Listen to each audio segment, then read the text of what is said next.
Ngasai bell khingakpada doctor ama lame nangbo. Hidak kapaga mamada pende sama namkhila amuk ahum kapi ni mamada. Ahum je. Ije. Amana sida I singjalna. Amaju sida I singjalna. Amaju sida I singjalba. Sina loy chak pende napaga chakhi bani moina. Mia okhidi I chingadi am tuze kamya. Nga phadi tuze de ma'am nga pha de. Ma'am aidi chaoga mama papa na makeup box ama labini tabane. Adigi di aigi makeup ama box ki color labi batabane kahina ma'am.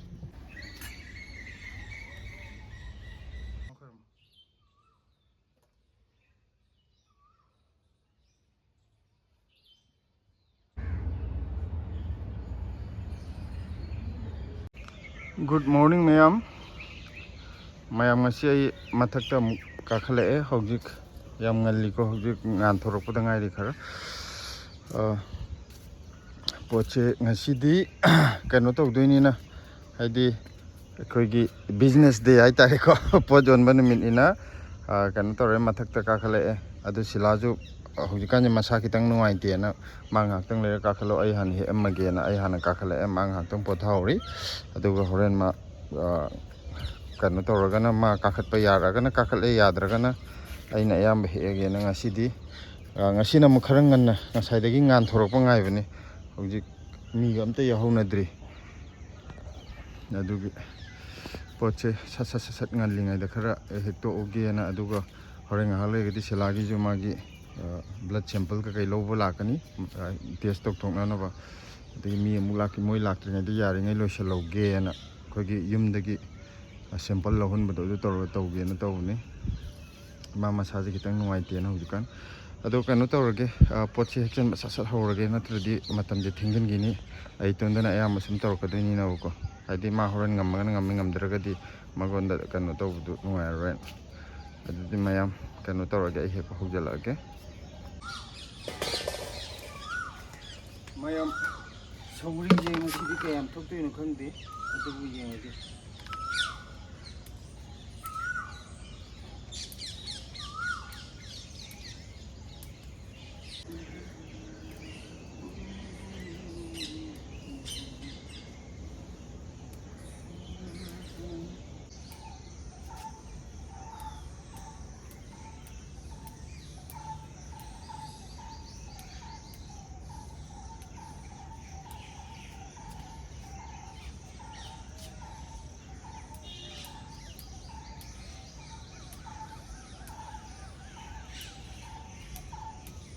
nakongdo mai makha da leido mayam silaje hoji kakhalak pone ma ayuk sida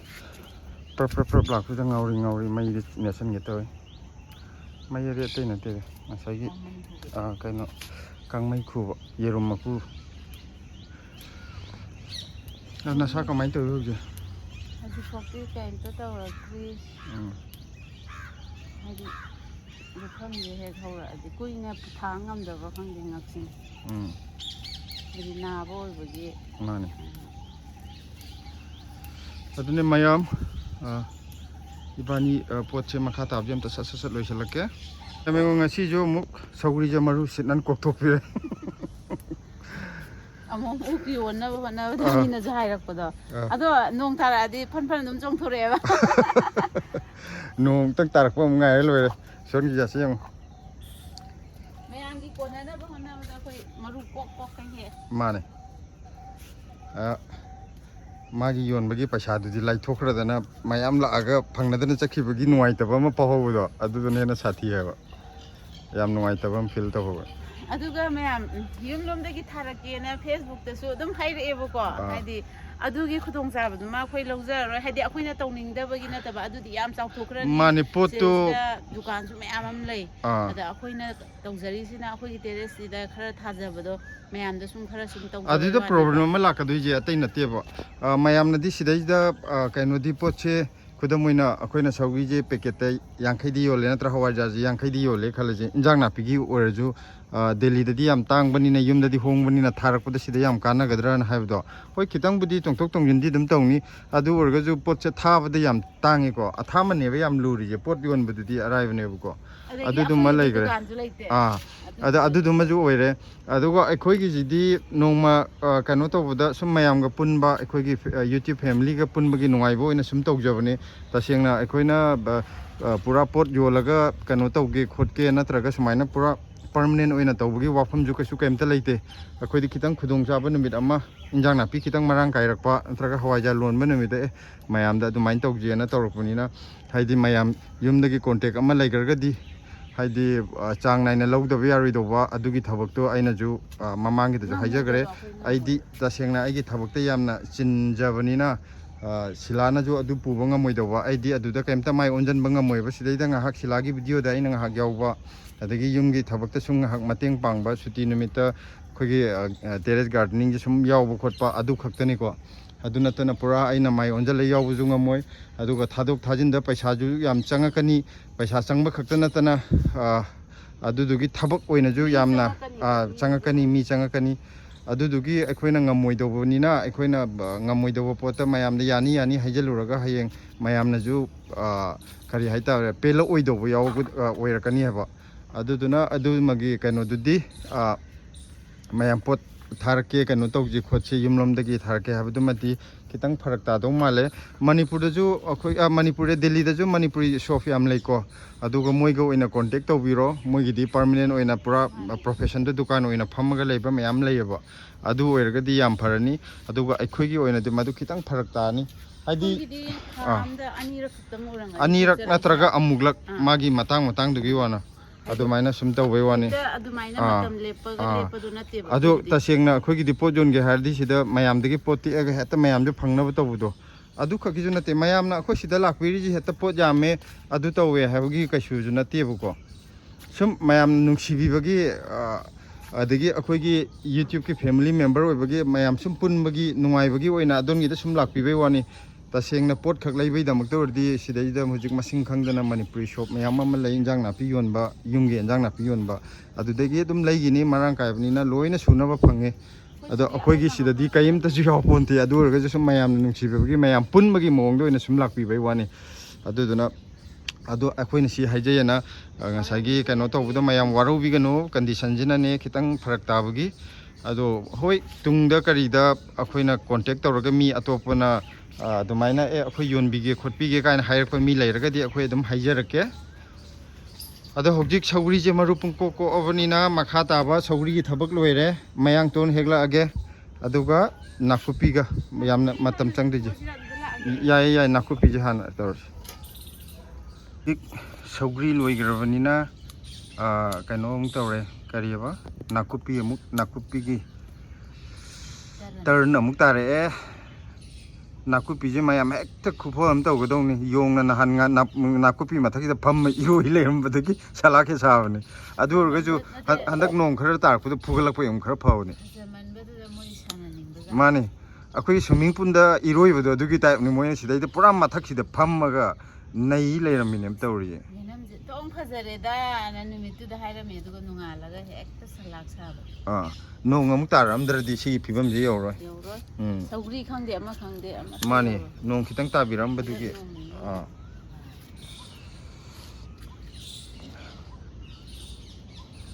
दुदी नाकुपी जे अमुक सत लेंथलके नाकुपी एमदि सिदैदा करिनो खंगदे माजे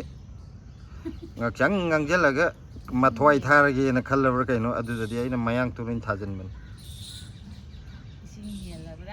ising henbagi dina teda asuk atai na kaim tawdraga mana kamain tawduino aduga mai bora je loina ma dum cherang je loi chumdaba po ne badum wakhan nungai taba am leire ma da kari na ma mathwai sokpom yauri akhoi da nungai tri ra kana da warori no nakupi je maron thodi adu khaga sangbadi yauri yesila to sankalakpo khara yauri अदुने मरोन थो पाव फाउनर दि नंगी नुवाइ तब जे कइनो हंग यावने अदु जो फाउनर जु नत कुम तो माने ai नुवाइ तब दि सिननाइ सिनाइ ना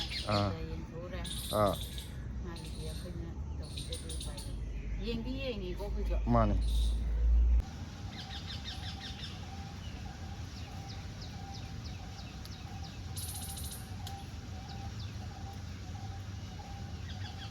ꯀꯣꯝꯄꯥꯛꯁꯤꯃ ꯊꯣꯛꯑꯦ ꯁꯣꯝ ꯅꯥꯀꯟꯒꯤ ꯕꯣꯛꯁꯤꯗꯒꯤ ꯁꯤ ꯑꯃꯨꯛ ꯂꯦꯟꯕ ꯍꯧꯔꯒꯦ ꯕꯣꯛꯁ ꯑꯅꯤꯁꯤ ꯈꯛꯇꯅꯤ ꯈꯔ ꯌꯥꯝ ꯊꯣꯛꯀꯗꯣꯏꯁꯦ ꯁꯤꯁꯤꯃꯒ ꯁꯤꯁꯨ ꯂꯦꯟꯊꯠꯂꯗꯧꯅꯤ ꯁꯤꯗ ꯊꯪꯅꯕꯁꯦ ꯁꯤ ꯊꯪꯅꯕꯁꯦ ꯑꯅꯧꯕꯅꯤ ꯃꯥꯟꯕ꯭ꯔꯥ ꯌꯦꯡꯕꯗ ꯃꯥꯟꯗꯅꯤ ꯁꯤ ꯑꯅꯧꯕ ꯍꯧꯒꯠꯂꯛꯄꯅꯤ ꯕꯣꯛꯁ ꯑꯅꯤꯗꯨꯅ ꯑꯔꯤꯕꯅꯤꯗꯅ ꯁꯤꯁꯦ ꯌꯥꯝ ꯊꯤ ꯐꯩ ꯇꯥꯔꯛꯑꯣ ꯄꯣꯠ ꯌꯥꯝ ꯊꯝꯃꯤꯕ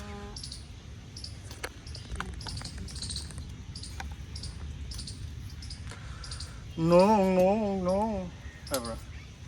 ꯆꯨꯔꯅꯨ ꯍꯥꯏꯕꯗꯣ ꯑꯩꯈꯣꯏꯒꯤꯗꯤ ꯆꯨꯕꯤꯔꯛꯑꯣ ꯍꯥꯏꯗꯨꯕ ꯑꯗꯣ ꯑꯩꯈꯣꯏꯒꯤꯅ ꯅꯣꯡꯉꯨ ꯆꯨꯊꯔꯣ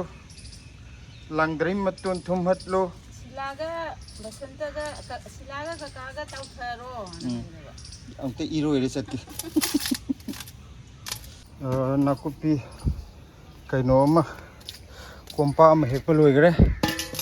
ꯑꯗꯨꯗꯤ ꯈꯤꯇꯪꯁꯨ ꯆꯟꯗ꯭ꯔꯦꯅ ꯑꯃꯨꯛ ꯁꯤ ꯀꯩꯅꯣ ꯁꯪꯇꯣꯛꯑꯒ ꯂꯥꯛꯏꯅꯦ ꯃꯈꯥꯗ ꯕꯣꯔꯥꯗ ꯍꯩꯗꯣꯛꯑꯝꯃꯦ ꯀꯥꯡ ꯌꯥꯝ ꯆꯤꯛꯄ꯭ꯔꯥ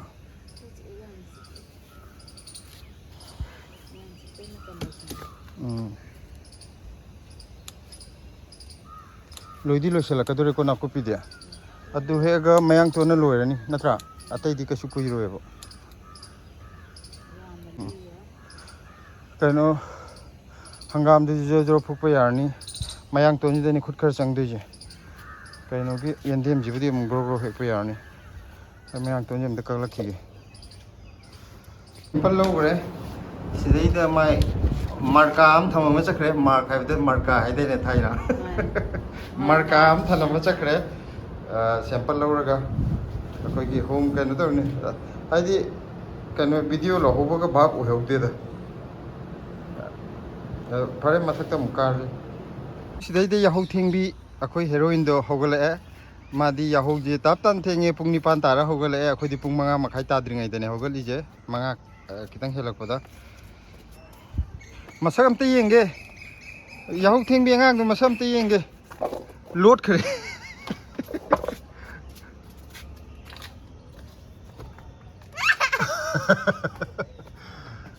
ला ला ला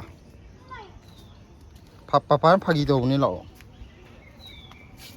अस उचे क्वा कासी लाइजे ngasi क्वा खी लाइजे माजु मसिनजाक चाबगी थी लाइंदो उरबा ngar kaino je peret khunu loi pairamaban hainau je hokji khara loisalakpagi peret che amuk khara handare nungdaw iramda amuk lakani peret hainau chaba khoi ngasi pot jondoi ni oh blesi sonam to onjalo pot on bi blesi Kabutar ko pairaman Urona. Adi udi. Oh, amatai leje. Oh, papa. Yare bidu na me. Mayam papa je Ngasidi podion ni hai bane. Okoy hum podion kani papa ne bidu na mani. Aina maninde baga mi mayam na karan tra amatang leje hai dia de mayam Ani anu ahum mari dedi. Kay nang hai do. Hawajai gi hai banda. Adu mayam ai khoi ji ngasi mayam da hawaijar amamam khudul tamjadoi ni hayo gi pi. Mayam Ngasidi khoi hawaijar gi pijage. Ama mayam lakpiyo. Ama samai pi ne. Mayam chillaga logo ya de ko. Chillaga logo ya de mayam kri injan naga no hai ni ma ai je. Gari engine gano ay injila di ayam sounding na maya. Mayam aduna fazana amamam tawraga lobiyu. Mayam fazana amamam toga lodi. Amamam toga lodi okay na shawroy. Amatang lodi. Ama lodi engine gano mayam ko. Injila di. Mayam sokpa yaw na ni. Mayam sokpa yaw na ni. Targa lay shaladi miyam tani illadi mina. Illadi tuba khotpa yauna radi. Tuba khataya miyam sona kani adigidi fajana ju khoi lowi piyake mi miyam da fajana gift ki piyake. Adudi akoina ꯐꯖꯅ ꯍꯋꯥꯏꯖꯥꯔꯁꯦ ꯑꯝꯇ ꯁꯦꯝꯗꯣꯛꯀꯦ ꯑꯩꯈꯣꯏ ꯄꯦꯀꯦꯠꯇ ꯅꯃꯨꯛ ꯄꯄꯥꯅ market ꯆꯠꯄꯗ packet ꯑꯃ ꯂꯧꯔꯛꯄꯗꯣ ꯁꯤ ꯐꯖꯅ ꯍꯥꯞꯆꯒꯦ ꯑꯗꯒꯤ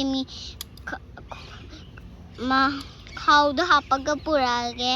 ꯑꯗꯒꯤ metro station ꯂꯧꯔꯒ ꯑꯩꯈꯣꯏ ꯌꯣꯜꯂꯒ ꯐꯖꯅ ꯄꯤꯖꯔꯒꯦ ꯃꯌꯥꯝ ꯑꯗꯣ ꯃꯌꯥꯝ ꯕ꯭ꯂꯦꯁꯤꯒ ꯊꯦꯡꯅꯔꯁꯦ ꯍꯣꯔꯦꯟ ꯕ꯭ꯂꯦꯁꯤꯒ ꯊꯦꯡꯅꯔꯁꯦ ꯃꯌꯥꯝ ꯁꯣꯏꯗꯅ ꯂꯥꯛꯄꯤꯔꯣ ꯃꯌꯥꯝ ꯁꯣꯏꯗꯅꯃꯛ ꯂꯥꯛꯄꯤꯌꯣꯀꯣ ꯂꯥꯛꯑꯅꯤ ꯃꯌꯥꯝ ꯂꯥꯛꯑꯅꯤ ꯕ꯭ꯂꯦꯁꯤꯅ ꯍꯥꯏꯈ꯭ꯔꯕꯅꯤꯅ ꯂꯥꯛꯑꯅꯤ ꯃꯌꯥꯝ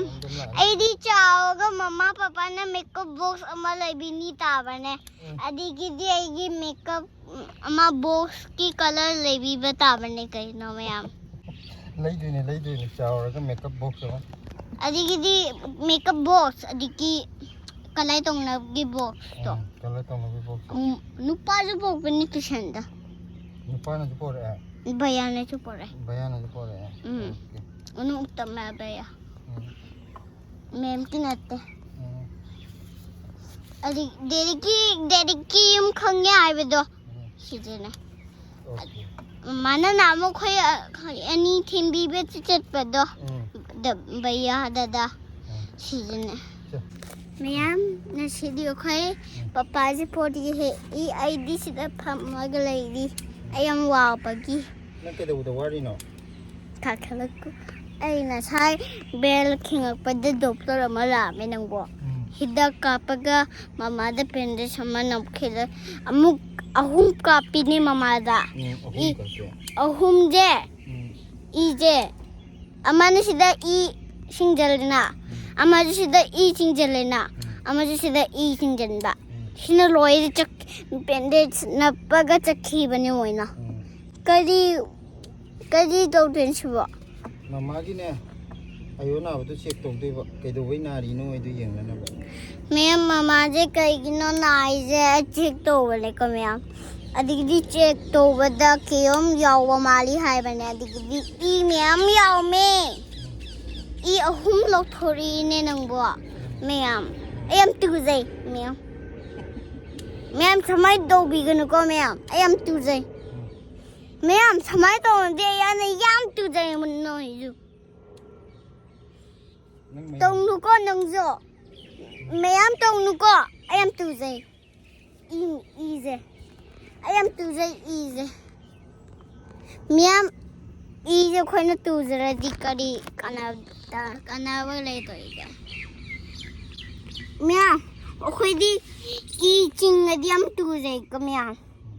나 파디 투자데 미암 나 파와도디 코이나 이 징가디 am tuzay 까 미암 마마나 비드나 마이베다 이 징가디 am 남티바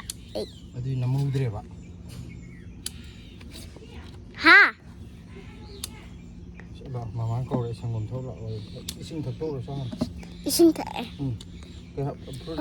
ꯄꯄꯥꯁꯨ ꯂꯥꯛꯑꯗꯧꯅꯤ 코이니 일사세 할로미암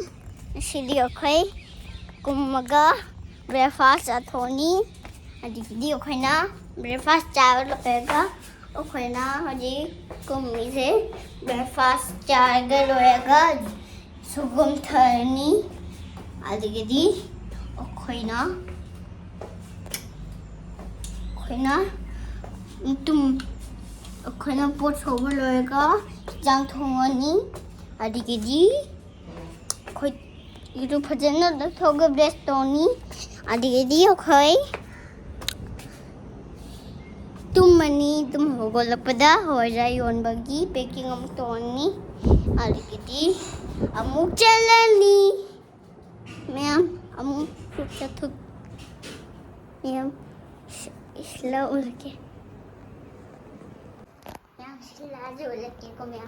sila 아직 때 남아 그래도봐 내가 잘 뒤에 스토리에 너무 해야지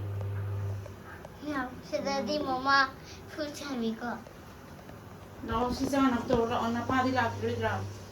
뭐라고 ma'am 쓰는 ako'y Canada-ki nate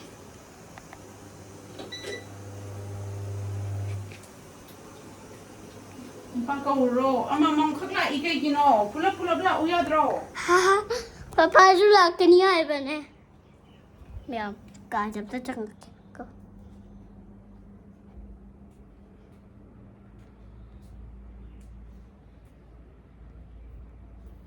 ꯌꯥꯝꯅ ꯄꯥꯟꯗꯒꯤꯅꯤꯀꯣ ꯌꯥꯝ ꯃꯝꯃꯦ ꯁꯤꯗꯩꯗꯤ ꯃꯌꯥꯝ ꯁꯤꯗ ꯅꯝꯕꯗꯤ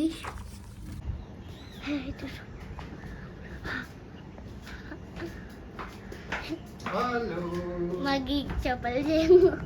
ꯃꯥꯔꯀꯦꯠꯇ ꯂꯩꯗ꯭ꯔꯤ ꯃꯥꯜꯂꯦ ꯃꯥꯔꯀꯦꯠꯇ ꯂꯩꯔꯕꯅꯦ ꯑꯩꯈꯣꯏꯅ ꯁꯤꯂꯥꯁꯨ ꯃꯈꯥꯗ ꯀꯨꯝꯗꯒ꯭ꯔꯤ ꯃꯥꯗꯤ ꯉꯁꯤꯁꯨ ꯃꯁꯥꯁꯨ ꯅꯨꯡꯉꯥꯏꯇꯕꯅꯤꯅ ꯑꯩꯅ ꯌꯥꯔꯤꯉꯩ ꯃꯥꯁꯨ ꯅꯨꯡꯉꯥꯏꯇ꯭ꯔꯗꯤ ꯌꯥꯎꯔꯛꯀꯅꯣ ꯑꯩ ꯇꯣꯟ ꯇꯧꯔꯒꯦ ꯍꯥꯏꯕꯗꯣ ꯃꯥꯁꯨ ꯃꯇꯣꯟ ꯑꯩ ꯇꯣꯟ ꯇꯧꯕꯗ ꯅꯨꯡꯉꯥꯏꯇꯕ ꯍꯦꯟꯅꯗꯤ ꯀꯥꯈꯠꯂꯛꯑꯦꯀꯣ ꯑꯗꯣ ꯍꯧꯖꯤꯛ ꯉꯥꯏꯍꯥꯛ ꯃꯈꯥꯗ ꯀꯨꯝꯗꯒꯤ ꯀꯩꯀꯩ ꯈꯔ ꯊꯛꯆꯟ ꯆꯥꯁꯟꯅꯕ ꯍꯧꯖꯤꯛ ꯕ꯭ꯂꯗ ꯁꯦꯝꯄꯜꯗꯤ ꯂꯣꯏ ꯂꯧꯔ ꯄꯨꯈ꯭ꯔꯦ ꯁꯤꯗꯩꯗ ꯃꯌꯥꯡꯇꯣꯟ ꯑꯌꯥꯝꯕꯁꯤ ꯂꯣꯏ ꯍꯦꯛꯂꯛꯑꯕꯅꯦꯕꯀꯣ ꯍꯦꯛꯂꯛꯑꯒ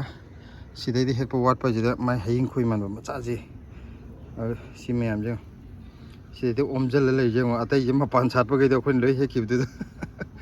ꯁꯤꯒꯤ ꯍꯦꯛꯇꯕꯁꯤꯗ ꯂꯣꯏ ꯑꯣꯝꯖꯜꯂꯛꯑꯦ ꯅꯨꯡꯕ ꯅꯨꯡꯁꯤ ꯍꯥꯏꯗꯤ ꯁꯤꯒꯥꯁꯤꯗꯤ ꯂꯣꯏ ꯍꯦꯛꯈ꯭ꯔꯕꯅꯤꯅ ꯁꯤꯠ ꯅꯥꯜꯂꯦꯗꯅꯀꯣ ꯑꯗꯨꯒ ꯁꯤꯗ ꯃꯄꯥꯟ ꯂꯩꯕ ꯁꯔꯨꯛꯁꯤꯒꯤ ꯂꯣꯏ ꯑꯣꯝꯖꯜꯂꯛꯏ ꯇꯧꯕꯗꯤ ꯍꯣꯔꯦꯟ ꯑꯗꯨꯝ ꯆꯔ ꯍꯧꯔꯛꯄꯅꯤꯅ ꯑꯗꯨꯝ ꯃꯣꯏꯒꯤ ꯃꯆꯤꯟꯖꯥꯛꯁꯨ ꯐꯪꯅꯤꯗ ꯐꯪꯕꯕꯨꯗꯤ ꯑꯗꯨꯗꯤ ꯃꯌꯥꯝ ꯑꯩ ꯁꯤ ꯍꯦꯛꯄ ꯑꯝꯇ ꯂꯣꯏꯁꯤꯟꯈꯤꯒꯦ ꯄꯨꯡꯁꯦ ꯌꯧꯈꯤ ꯉꯁꯤ ꯍꯥꯏꯗꯤ ꯃꯇꯝꯁꯦ ꯍꯦꯛꯇ ꯀꯣꯟꯅꯍꯧꯗꯦ ꯑꯩꯅ ꯑꯗꯨꯗ ꯄꯨꯂꯞ ꯍꯥꯞꯄꯁꯤꯔꯕ ꯅꯥꯀꯨꯞꯄꯤꯒꯤꯗꯨꯗ ꯑꯗꯨ ꯍꯪꯒꯥꯝ ꯍꯥꯞꯄꯛꯀꯦꯕ ꯄꯣꯂꯥꯡꯗꯣ ꯍꯟꯗꯛꯅ ꯈꯤꯇꯪꯗꯤ ꯌꯥꯝꯕ ꯃꯥꯜꯂꯦꯀꯣ ꯃꯌꯥꯡꯇꯣꯟꯁꯦ ꯅꯍꯥꯟꯃꯨꯛꯅ ꯑꯃꯈꯛꯇꯪ ꯊꯣꯛꯑꯦ ꯍꯟꯗꯛꯅ ꯍꯟꯗꯛꯅ ꯑꯃ ꯍꯦꯟꯅ ꯇꯧꯅ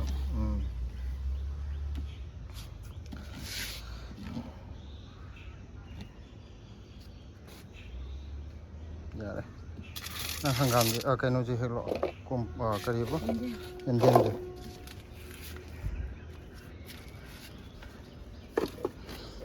ꯑꯩꯁꯨ ꯍꯦꯛꯆꯤꯜꯂꯛꯑꯣꯔꯣ ꯁꯣꯝꯗꯒꯤ ꯍꯪꯒꯥꯝꯁꯦ ꯐꯨꯛꯂꯛꯑꯒꯦ ꯑꯩꯅ ꯍꯪꯒꯥꯝ ꯐꯨꯛꯄ ꯍꯧꯔꯒꯦꯀꯣ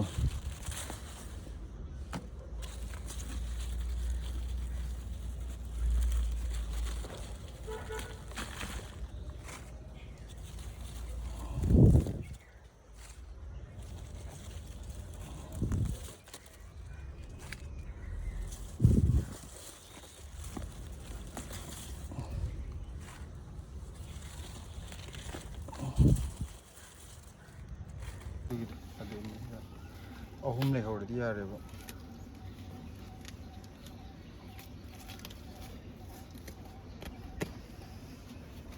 ꯑꯗꯒꯤ ꯅꯪ ꯍꯧꯖꯤꯛ ꯄꯥꯏꯔꯝꯕꯗꯨꯁꯨ ꯌꯥꯅꯤ ꯑꯃ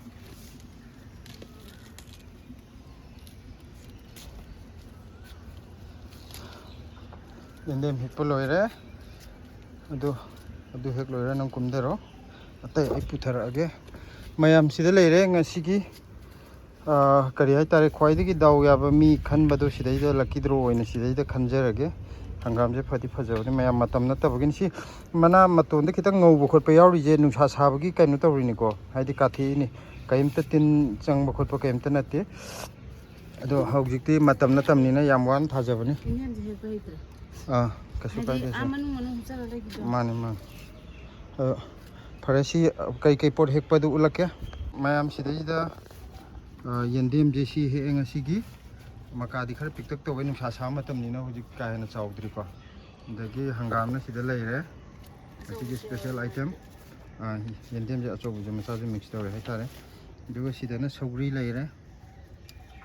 ꯑꯗꯨꯒ ꯁꯤꯗ ꯃꯌꯥꯡꯇꯣꯟ ꯂꯩꯔꯦ ꯅꯥꯀꯨꯞꯄꯤ ꯁꯤꯗ ꯈꯔ ꯑꯃ ꯌꯥꯎꯋꯦ ꯑꯗꯨꯒ ꯅꯥꯀꯨꯞꯄꯤꯁꯦ ꯆꯟꯗꯗꯅ ꯀꯣꯝꯄꯥꯛ ꯑꯃ ꯃꯈꯥꯗ ꯍꯩꯗꯣꯛꯎꯔꯦ ꯍꯣꯔꯦꯟ ꯃꯈꯥ ꯌꯧꯔꯒ ꯑꯃꯨꯛ ꯎꯠꯆꯔꯛꯑꯒꯦ ꯑꯗꯨ ꯃꯌꯥꯝ ꯁꯤꯁꯤꯅꯤ ꯉꯁꯤꯒꯤ ꯍꯦꯛꯏꯕ ꯄꯣꯠꯁꯦ ꯑꯗꯨꯗꯨꯅ ꯉꯁꯤꯒꯤ ꯑꯣꯏꯅꯗꯤ ꯄꯣꯠ ꯍꯦꯛꯄꯒꯤꯁꯦ ꯚꯤꯗꯤꯑꯣꯁꯦ ꯂꯣꯏꯁꯤꯟꯖꯔꯒꯦ ꯅꯨꯡꯒꯥꯏ ꯄꯦꯔꯨꯛꯁꯦ ꯈꯤꯇꯪ ꯍꯦꯛꯀꯅꯤ ꯅꯨꯡꯒꯥꯏ ꯄꯦꯔꯨꯛꯁꯤꯗꯤ ꯑꯩ ꯍꯦꯛꯑꯒꯦ ꯁꯤꯂꯥ ꯀꯨꯝꯊꯍꯟꯈ꯭ꯔꯒꯦ ꯃꯥ ꯃꯁꯥꯁꯨ ꯅꯨꯡꯉꯥꯏꯇꯕꯅꯤꯅ ꯁꯤ ꯁꯨꯝ ꯂꯩꯕꯁꯦ ꯑꯩꯅꯁꯨ ꯅꯨꯡꯉꯥꯏꯇ꯭ꯔꯦꯕꯀꯣ ꯑꯗꯣ ꯃꯥꯁꯨ ꯑꯩ ꯀꯥꯔꯛꯑꯅꯨꯕ ꯃꯥꯁꯨ ꯁꯨꯝ ꯅꯨꯡꯉꯥꯏꯇꯕꯒꯤ ꯍꯦꯛꯇ ꯀꯥꯔꯛꯄ ꯑꯗꯨꯅ ꯂꯣꯏꯁꯤꯜꯂꯒꯦ ꯃꯌꯥꯝ